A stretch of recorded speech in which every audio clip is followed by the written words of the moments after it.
Hello. Okay, so minggu depan ada quiz math. Lepas tu aku nak korang memang betul-betul ajar aku, sebab aku memang susah nak faham pasal application of differentiation ni. Okay, so Hafiz, can you teach me about application of differentiation? The introduction of application of differentiation. Good question, Iman. So, what is a maximum point, minimum point, and inflection point? For a function y equal to fx, a stationary point is a point of the function graph where the gradient is 0. If the gradient of the function changes sign at a stationary point, then it is called a turning point, which can be a local maximum or local minimum. If the gradient of the function does not change sign at the stationary point, then it is of horizontal inflection. The derivative of the function y equal to fx gives us the gradient of any point, so that if we know the derivative dy per dx, then we can locate the stationary point of the function y equal fx without even drawing a graph. Besides, by evaluating dy per dx just before and just after each stationary point, we can find out if it's a local maximum or local minimum or point of horizontal inflection. The second derivative can be used as an easier way of determining the nature of stationary points. A stationary point on a curve across when dy per dx equals 0. Once you have established where there is a stationary point, the type of stationary point, maximum, minimum, or point of inflection can be determined using a second derivative. Oh, so itulah maksud application of differentiation. Tapi aku nak soalan lah. Ada soalan tak? Daus, ada soalan tak Daus? Yang boleh berkaitan dengan application of differentiation ni. Okay, hari ni kita buat soalan application of differentiation. Okay, soalan dia, for the following equation below, determine their nature and then sketch the graph.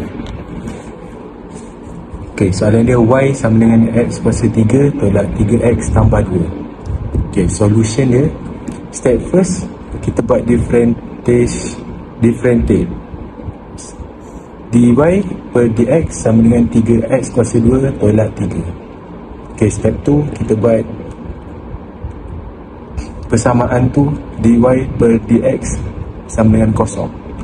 So 3x kuasa 2 tolak 3 sama dengan kosong.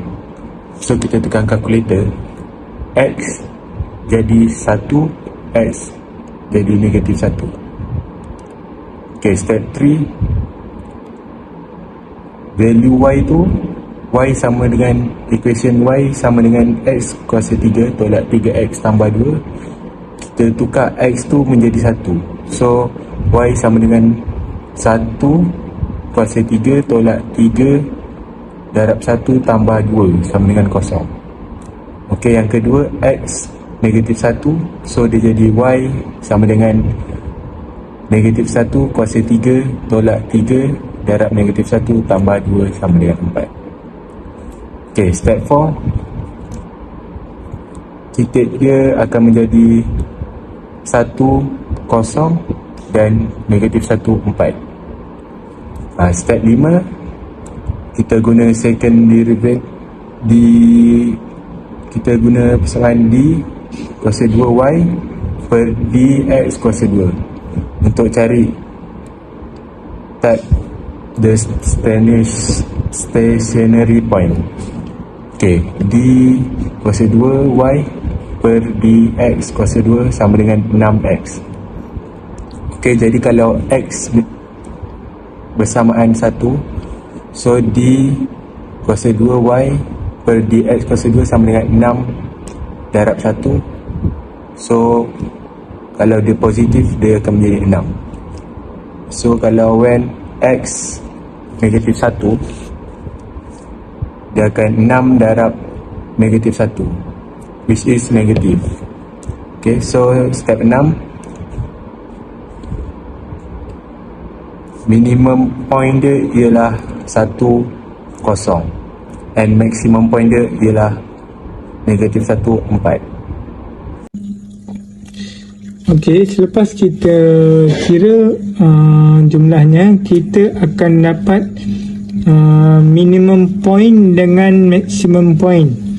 Untuk melukis graf, kita memerlukan maximum point dengan minimum point ni. Jadi skala graf bagi paksi X kita menggunakan skala 2. Pada paksi Y juga kita menggunakan skala 2. Jadi kita boleh membuat graf menggunakan kertas graf yang disediakan. Ambil sahaja minimum point dia 1, 0, dan maksimum point dia pula ialah negatif 1 dengan 4. Okey, aku dah faham maksud application of differentiation. Thanks to you all. InsyaAllah kita semua akan score quiz minggu depan nanti. Kita doa banyak-banyak lah. Semoga soalan mudah-mudah saja. Jom kita sambung next question.